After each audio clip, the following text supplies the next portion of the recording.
प्रिय दर्शकों नमस्कार। तो पिछले एपिसोड में हमने जाना था कि गर्भाधान करने से पहले डिलीवरी के समय ग्रहों की स्थिति को समझ लेना क्यों अत्यंत आवश्यक है। इस एपिसोड में हम जानेंगे कि बच्चा गर्भाधान से लेकर डिलीवरी के बीच इन 9 महीनों का सफर कैसे तय करता है। साथ ही साथ जानेंगे कि गर्भवती माता को गर्भाधान से लेकर डिलीवरी के इन 9 महीनों के बीच प्रत्येक महीने में किस ग्रह का क्या क्या उपाय करनी चाहिए, क्या क्या मंत्र जाप करनी चाहिए, ताकि बच्चा ज्ञानी गुणी तेजस्वी पराक्रमी एक श्रेष्ठ उत्तम संतान के रूप में पैदा हो। तो सबसे पहली बात है कि जब आप गर्भाधान करें तो उसके लिए अच्छे से अच्छा मुहूर्त होना चाहिए, यानी गोचर में ग्रहों की अच्छी स्थिति होना चाहिए, तभी आप गर्भाधान करें। जब पति पत्नी गर्भाधान हेतु संगम करें तो उनकी मानसिक स्थिति बहुत ही आनंदात्मक और प्रसन्नचित्त होनी चाहिए। उनमें किसी प्रकार की स्वास्थ्य में कमी या चिंतित अवस्था या बुरे विचार की धारणा नहीं होना चाहिए। गर्भाधान के समय दोनों के विचार अत्यंत पवित्र और सुंदर होना अत्यंत आवश्यक है। गर्भाधान हेतु रात्रि का समय उत्तम होता है। पति पत्नी स्वस्थ अवस्था में सुंदर विचारधारा में प्रसन्न चित्त होकर यदि संगम करेंगे तो उस समय पति के शुक्राणु और पत्नी के अंडाणु बहुत ही शक्तिशाली होंगे, पावरफुल होंगे। और जब भी संगम करें तो उनका जो शुक्राणु अंडाणुओं का मिलन होगा बहुत ही पावरफुल स्थिति में होगा। उससे जो बीज रूपित होगा वह बहुत ही पावरफुल होगा, बलवान होगा। कहते हैं ना कि यदि बहुत ही अच्छी किस्म का बीज बो दिया जाए तो उससे जो पौधा होता है उसमें जो फल लगते हैं बड़े ही मीठे होते हैं, वह जो पौधा होता है बड़ा ही अच्छा होता है, जीवन पर्यंत सुख देने वाला होता है। वही स्थिति मित्रों यहाँ पर है। जब पति पत्नी दोनों के शुक्राणु अंडाणु पर पावरफुल स्थिति में मजबूत स्थिति में मिलेंगे तो उससे जो बीज रूपित होगा वह ही मजबूत होगा और उससे जो बच्चे का निर्माण होगा बहुत ही मजबूती से होगा। वो बच्चा मजबूत होगा, उसकी जो रचना होगी बहुत ही मजबूत होगी, उसमें इम्यून सिस्टम बहुत ही मजबूत होगा उसका। इसके विपरीत यदि पति पत्नी अस्वस्थ अवस्था में नेगेटिव विचारधारा में बुरे विचारों के माध्यम के साथ चिंतित अवस्था में संगम करते हैं तो उससे जो बीज रोपित होता है उस समय जो शुक्राणु अंडाणु होते हैं वह बहुत कमजोर स्थिति में कमजोर स्थिति में एक दूसरे से मिलते हैं। उससे जो बीज रोपित होता है वह बहुत ही कमजोर होता है, जिससे बच्चा कमजोर होता है, बच्चा बुद्धिहीन हो सकता है, बच्चा अस्वस्थ रहता है। ऐसे में गर्भपात की स्थिति भी बन सकती है। गर्भाधान करते ही गर्भ पर पहले महीने शुक्र का प्रभाव होता है। जिस समय आपने गर्भाधान किया यदि उस समय गोचर में शुक्र उच्च के होकर चल रहे हैं तो जो बच्चे का जो निर्माण होगा बहुत ही मजबूती से होगा, बच्चा बहुत ही सुंदर होगा। गर्भाधान के पहले महीने गर्भवती माता के गर्भ पर पहले महीने शुक्र का प्रभाव होता है। यदि शुक्र और पहले महीने के समय गोचर में अच्छी अवस्था में चल रहा है, उच्च के होकर चल रहे हैं तो वो जो बच्चे की जो रचना जो बीज रोपित हुए है, जो बच्चे की जो रचना होगी बड़े ही सुंदर होगी, बड़े ही मजबूत होगी। उससे जो अंग बनेंगे बड़े ही मजबूती से बनेंगे, क्योंकि उस समय शुक्र उच्च के होकर चल रहे हैं, बलवान होकर चल रहे हैं। तो उसका जो इफेक्टेशन बच्चे पर जाएगा बहुत ही उसके अंगों को मजबूत करेगा, सुंदर बनाएगा। क्योंकि मित्रों शुक्राणु अंडाणु का कारक हो। शुक्र जब उच्च का होगा तो उसको शुक्राणु अंडाणु को शुक्र का पावर मिलेगा। लेकिन तो यदि जब आपने गर्भाधान किया या पहले महीने में शुक्र का प्रभाव चल रहा हो उस समय शुक्र नीच के होकर या पीड़ित होकर चल रहे हैं तो जो शुक्र का प्रभाव होगा वह बच्चे पर जो पड़ेगा तो उससे बच्चा अस्वस्थ होगा, कमजोर होगा, क्योंकि शुक्र उस समय पीड़ित होकर चल रहे हैं, नीच के होकर चल रहे हैं। बच्चे की सुंदरता में कहीं ना कहीं कमी लाएगा। ऐसा ना हो नीच शुक्र या पीड़ित शुक्र का इफेक्टेशन से बच्चे पर न पड़ पाए, इस हेतु माता को उस समय पहले महीने शुक्र के उपाय करना चाहिए। शुक्र के उपाय में गर्भवती माता शुक्र के दान कर सकती हैं, जैसे घी, चीनी, चावल, कपूर, चांदी, इत्र, सफेद कपड़े शुक्रवार के दिन दान करें। साथ ही साथ गर्भवती माता को शुक्र के बीज मंत्रों का जाप करना चाहिए। कमल गट्टे या तुलसी की माला से एक महीने तक सुबह 3 माला, शाम को 3 माला शुक्र के बीज मंत्र ओम द्राम द्रीम द्रोम सह शुक्राय नमः इस मंत्र का 1 महीने तक जाप करना चाहिए, सुबह शाम 3 माला। पुनः सुनिए, शुक्र का बीज मंत्र ओम द्राम द्रीम द्रोम सह शुक्राय नमः इस मंत्र का 3 माला सुबह और 3 माला शाम को कमल गट्टे या तुलसी की माला से जाप करना चाहिए। यदि गर्भ माता इतना करती है कि दान के साथ इन मंत्रों का यदि जाप करते हैं तो बच्चे पर जो शुक्र का नेगेटिव नीच शुक्र या पीड़ित शुक्र का जो नेगेटिव इफेक्ट बच्चे पर पड़ रहा है वह निष्क्रिय हो जाएगा। उपाय करने के साथ साथ गर्भवती माता को शुक्रदेव से प्रार्थना करना चाहिए कि हे शुक्रदेव, आपकी जो बुरे इफेक्टेशन अभी हमारे बच्चे पर ना पड़े। मित्रों ये तो हो गया गर्भाधान से पहले महीना। आइए अब दूसरे महीने पर चलते हैं। तो गर्भाधान से जो दूसरा महीना लगता है तो दूसरे महीने पर गर्भवती माता के गर्भ पर मंगल का प्रभाव रहता है। पहले महीने के अंत तक बच्चे में खून का आना शुरू हो जाता है और दूसरे महीने के लगते ही बच्चे की कोशिकाएं बनना शुरू हो जाती हैं। बच्चे में खून का स्तर बढ़ना शुरू हो जाता है क्योंकि मंगल रक्त का कारक है, रक्त कोशिकाओं का कारक है। इसके साथ साथ बच्चे के दोनों कान, हाथ, पैर, अंगुलियां आहार नलिका बनना तैयार शुरू हो जाती हैं। उस समय यदि मंगल उच्च के होकर चल रहे हैं, शुभ होकर चल रहे हैं, तो उससे जो उसमें बच्चे के अंगों का जो निर्माण हो रहा है बहुत ही मजबूती से होगा। बच्चे में जो रक्त का संचार होगा वो बहुत ही अच्छे तरीके से होगा, बहुत ही मजबूती से होगा। कोशिका बहुत अच्छे तरीके से निर्मित होगी, उनमें ब्लड का संचार अच्छे तरीके से होगा। लेकिन यदि उस समय मंगल नीच के होकर या पीड़ित होकर चल रहे हैं तो बच्चे की कोशिकाओं, बच्चे के रक्त पर उसका बुरा इफेक्ट पड़ेगा। नीच मंगल या पीड़ित मंगल के बुरे इफेक्ट गर्भवती माता के गर्भ में पल रहे बच्चे पर न पड़े, इसलिए गर्भवती माता को मंगल के उपाय करने चाहिए। मंगल के उपाय के रूप में गर्भवती माता को मंगल के दान करना चाहिए। जैसे लाल चंदन, गुड़, लाल कपड़ा, तांबा, लाल वस्तुएं। मंगलवार को गरीबों को दान करें, खासकर मजदूर वर्ग को। यह दान आप मंगलवार के सुबह दे दें ताकि वह मंगलवार के दिन ही उसका उपयोग कर सके। मित्रों, जो भी दान करें आप ऐसे व्यक्ति को करें जिसे आवश्यकता हो, जो गरीब हो, जो मजदूर वर्ग में से हो, जिसे आवश्यकता हो, या जो गरीब हो, जो मजदूर वर्ग का हो। ऐसे व्यक्ति को दान देने से दान का फल है बहुत जल्दी प्राप्त होता है। असली दुआ और असरकारक दुआ और बहुत ही जल्दी फल देने वाली दुआ आपको वहीं से मिलेगी, जो आपको दुखों को हरेगी, आपकी समस्याओं का हरण करेगी। भूखे को भोजन कराने से जो आपको पुण्य मिलता है वह पुण्य आपको भरे पेट या भोजन से उबे या भोजन से इतराए व्यक्ति से कदापि नहीं मिल सकता। पाखंडियों को भोजन देने से अच्छा है परेशानों को भोजन कराएं, क्योंकि परेशान व्यक्ति या आवश्यकता युक्त व्यक्ति से की हेल्प करने से जो उससे दुआ निकलती है वह बहुत ही असरकारक होती है, वो जल्दी ही फलित होती है। मंगल के दान करने के साथ साथ 1 महीने तक, जब दूसरे महीने तक मंगल का प्रभाव चल रहा हो, उस समय गर्भवती माता को मंगल के बीज मंत्रों का जाप भी करना है। मंगल का बीज मंत्र है ओम क्राम क्रीम क्रोम सह भौमाय नमः। इस मंत्र का 1 महीने तक गर्भवती माता को 3 माला सुबह मूंगे की माला से जाप करना है। और यदि मंगल अस्त चल रहा है तो ज़्यादा से ज़्यादा मंगल की ज़्यादा से ज़्यादा चीज़ों का सेवन करने की कोशिश करें। मंगल के रंगों के कपड़ों का पहनने की कोशिश करें ज़्यादा से ज़्यादा। तो ये हो गया दूसरा महीना। आइए हम तीसरे महीने पर चलते हैं। तीसरे महीने पर गर्भ पर गुरु बृहस्पति का प्रभाव होता है। इस महीने शिशु के विकास का महत्वपूर्ण पड़ाव होता है। बच्चे के चेहरा, हाथ, कान, नाक पूरी तरह से बन चुकी होती है इस समय। और इस महीने के अंत तक हृदय, धमनियां, लीवर, यूरिनरी सिस्टम कार्य करना बंद कर देता है, कार्य करना शुरू करता है। इस महीने के अंत शिशु में आत्मा प्रवेश करती है, क्योंकि बृहस्पति आत्मा का प्रतिनिधित्व करते हैं। इस समय यदि बृहस्पति उच्च के होकर चल रहे हैं, शुभ होकर चल रहे हैं, तो हृदय, धमनी या लीवर का जो निर्माण होगा बहुत ही मजबूती से होगा। शिशु में जो आत्मा प्रवेश करेगी वह बड़े ही पुण्यात्मा होगी। और यदि उस समय बृहस्पति नीच के पीड़ित होकर चल रहे हैं तो हृदय, लीवर, धमनियां यह कमजोर अवस्था में या भविष्य में कहीं ना कहीं इन चीजों से संबंधित परेशानियां होंगी। ऐसा ना हो इसलिए गर्भवती माता को गुरु बृहस्पति के उपाय करने चाहिए। बृहस्पति के दान के रूप में हल्दी, चने की दाल, पीला कपड़ा, पीले फूल, बेसन के लड्डू आदि या कोई भी चीज गुरुवार के दिन किसी गरीब को दान दें। और यह दान आप सुबह प्रातः काल कर दें ताकि वह गुरुवार के दिन ही उस चीज का उपयोग कर ले, जिसका गर्भवती माता को उसका श्रेष्ठ फल मिलता है। उसके बच्चे पर अच्छा इफेक्शन जाता है बृहस्पति का। इसके साथ साथ दान करने के साथ साथ गर्भवती माता को गुरु बृहस्पति के बीज मंत्रों का जाप करना चाहिए। बृहस्पति का बीज मंत्र है ओम ग्राम ग्रीम ग्रोम सह गुरुवे नमः। इस मंत्र का 3 माला सुबह, 3 माला शाम को 1 महीने तक तुलसी या चंदन की माला से जाप करें। और यदि उस समय बृहस्पति अस्त होकर चल रहे हैं तो बृहस्पति की ज्यादा से ज्यादा चीजों का सेवन करना चाहिए। बृहस्पति के रंग के कलर के कपड़े ज्यादा से ज्यादा पहननी चाहिए। बृहस्पति का रत्न पुखराज भी धारण कर सकते हैं। मित्रों, ये हो गया तीसरा माह। आइए हम चौथे माह पर चर्चा कर लेते हैं। चौथे माह पर गर्भवती माता के गर्भ में पल रहे बच्चे पर, शिशु पर सूर्य का प्रभाव रहता है चौथे महीने में। इस महीने में बच्चे के आंखें, भौहें, नाखून जन्नांग बन जाते हैं, दांत और हड्डियां मजबूत होने लगती हैं। इस महीने में गर्भवती माता अपने बच्चे की फीटल डॉपलर मशीन के माध्यम से उसकी धड़कन सुन सकती है। इस समय जो बच्चे का जो वजन होता है लगभग 100 ग्राम और उसकी जो लंबाई होती है वो 11.5 सेंटीमीटर की होती है। इस समय यदि सूर्य उच्च के होकर चल रहे हैं या शुभ होकर चल रहे हैं तो बच्चों की जो दांत, हड्डी हड्डियां जो जो निर्माण होगी वह तो मजबूती से निर्मित होगी। बच्चे की आंखों की रोशनी वो तेज होगी, उसके चेहरे पर तेज होगा, उसमें एक विशेष चमक होगी, क्योंकि सूर्य हड्डियों का कारक है, रोशनी का कारक है। सूर्य हृदय और आत्मा का भी कारक है, इसलिए यहाँ पर आत्मा और हृदय दोनों ही मजबूत होंगे।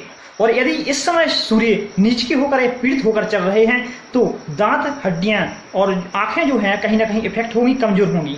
हृदय से संबंधित समस्याएं हो सकती हैं, आत्मा पीड़ित हो सकती है। ये सब समस्या ना आए इसलिए चौथे महीने में गर्भवती माता को सूर्य के उपाय करनी चाहिए। सूर्य के उपाय में सूर्य के दान, गेहूं, तावा, गुड़, लाल कपड़ा, चंदन की लकड़ी, केसर आदि, इनमें से कोई भी दान आप कर सकते हैं। यह दान आपको रविवार के दिन सूर्योदय के समय किसी गरीब को दे देना है। साथ ही साथ प्रत्येक दिन जल में लाल चंदन और लाल पुष्प मिलाकर ओम घृणी सूर्याय नमः इस मंत्र से सूर्य को जलार्घ्य करें।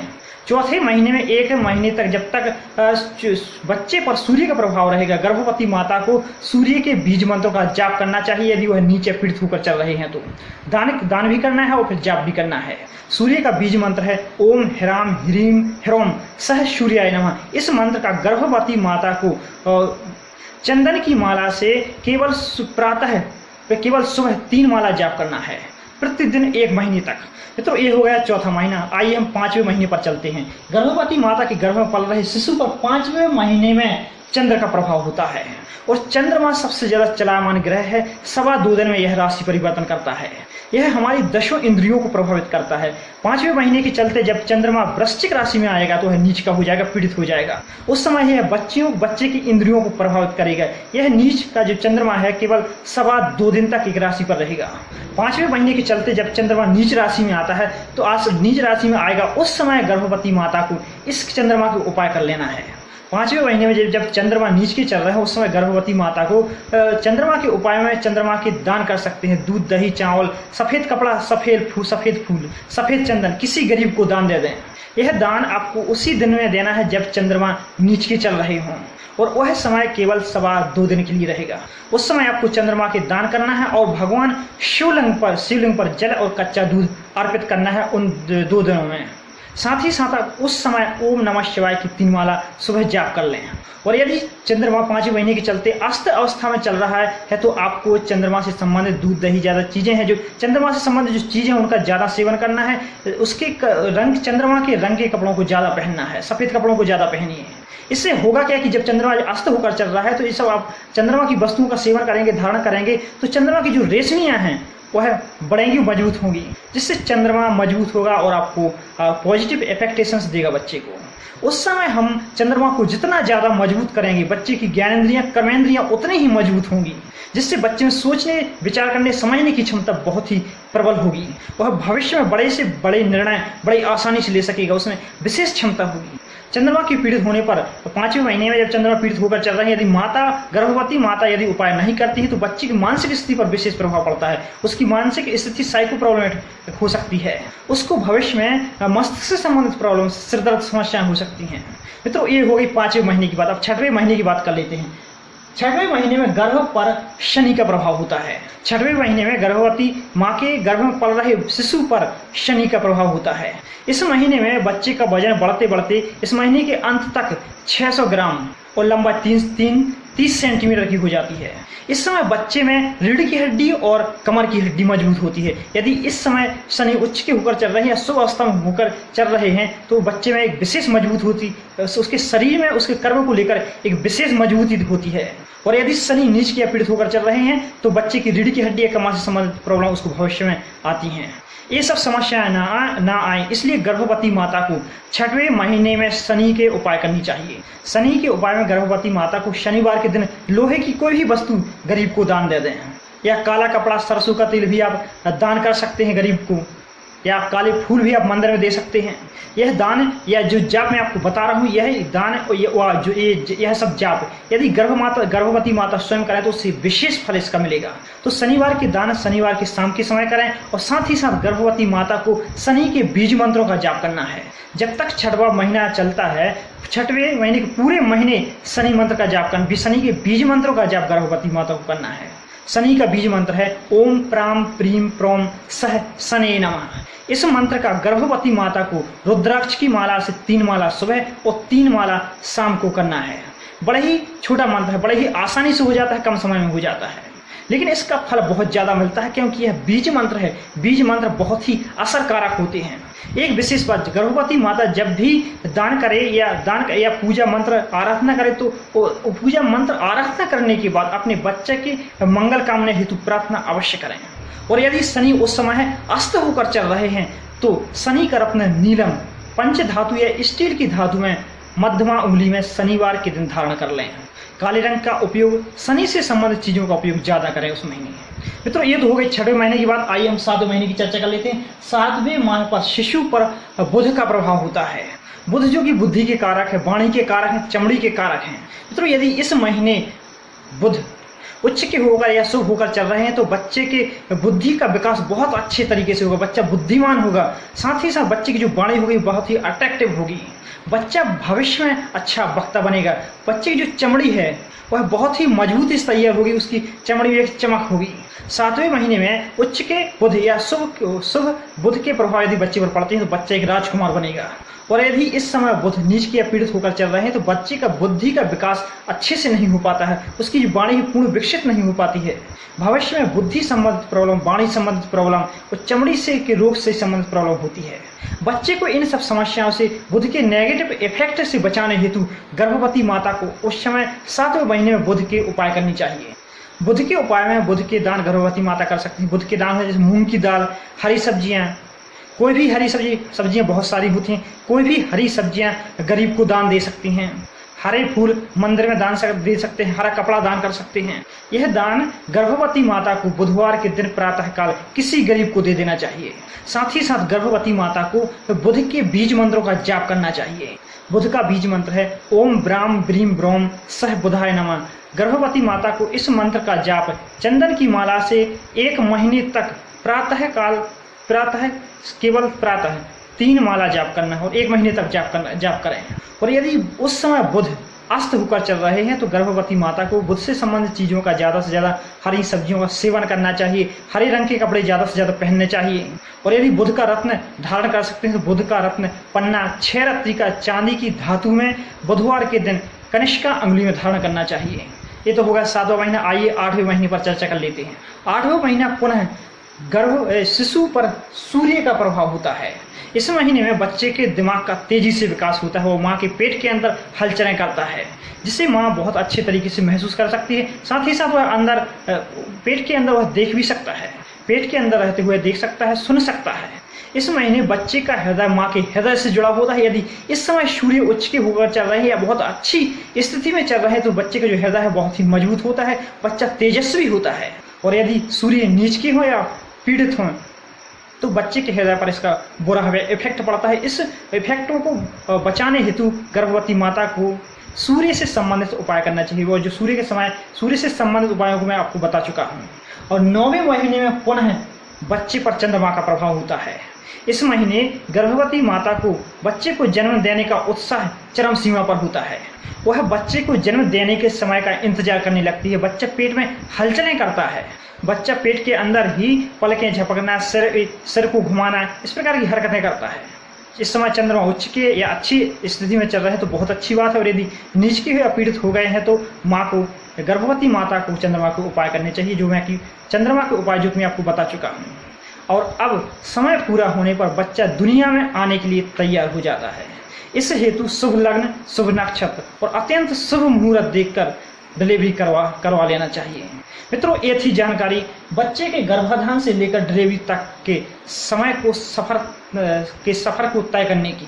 तो गर्भवती माता को चाहिए कि एक गर्भाधान से इन 9 महीनों को अच्छी तरह से समझे कि 9 महीने में किस महीने में किस ग्रह का प्रभाव रहता है, किस ग्रह की क्या उपाय करना है, क्या मंत्र जाप करना है, क्या दान करना है, बड़ी ही बारीकी से समझना चाहिए, ताकि समय समय पर सही उपाय करने से जो गर्भ में जो संतान पल रही है, माँ की गर्भवती माता के जो पेट में जो संतान पल रही है, वह उसे बहुत ही मजबूती प्राप्त हो। मित्रों, आपने गर्भाधान ग्रहों की एक उत्तम, एक श्रेष्ठ, एक बहुत ही बढ़िया स्थिति में यदि गर्भाधान किया है और जो डिलीवरी हुई है वह डिलीवरी भी ग्रहों की उत्तम श्रेष्ठ अवस्था में स्थिति में हुई है। और इन 9 महीने में जो पड़ा, गर्भ पर शिशु पर माता ने यदि समय समय पर महीने में जो ग्रहों का प्रभाव पड़ रहा है उस महीने पर समय समय पर यदि सही सटीक उपाय किए हैं तो जो संतान होगी वह बड़ी ही श्रेष्ठ, तेजस्वी और उत्तम होगी। आपका नाम रोशन करने वाली होगी, प्रसिद्ध होगी। भविष्य में बहुत अच्छा कैरियर बनेगा उसका। अच्छे ग्रहों की स्थिति के अनुसार उसे भविष्य में पद प्रतिष्ठा, ऐश्वर्य सब कुछ भोगने को मिलेगा। क्योंकि मित्र कुंडली में यदि ग्रहों की श्रेष्ठ स्थिति बनती है तो निस्संदेह वह बच्चा, वह संतान अपने भविष्य में एक श्रेष्ठता को प्राप्त करता है, प्रसिद्धि को प्राप्त करता है, मान सम्मान प्राप्त करता है, माँ बाप का नाम रोशन करता है, धनी बनता है, अमीर बनता है, विख्यात होता है। और इसके विपरीत यदि बच्चे की कुंडली में दोष लग जाए, बच्चे की कुंडली पीड़ित हो जाए तो वह दोष बच्चे के जीवन को कहीं ना कहीं बर्बाद करते हैं, कहीं ना कहीं पीड़ित करते हैं, कहीं ना कहीं कष्ट करते हैं। इसलिए मित्रों, गर्भाधान करने से पहले गर्भाधान के समय ग्रहों की स्थिति और डिलीवरी के समय, जो डिलीवरी का जो समय रहेगा उस समय ग्रहों की स्थिति क्या बन रही है, यह गर्भाधान करने से पहले समझ लेना चाहिए, जान लेना चाहिए, जिससे बच्चे के जन्म के समय जो कुंडली बने उसमें किसी प्रकार का बड़ा संकट या बड़ा दोष उसमें ना लग पाए। मित्रों, यदि आप गर्भाधान हेतु या डिलीवरी हेतु अत्यंत शुभ मुहूर्त प्राप्त करना चाहते हैं तो आप संपर्क कर सकते हैं।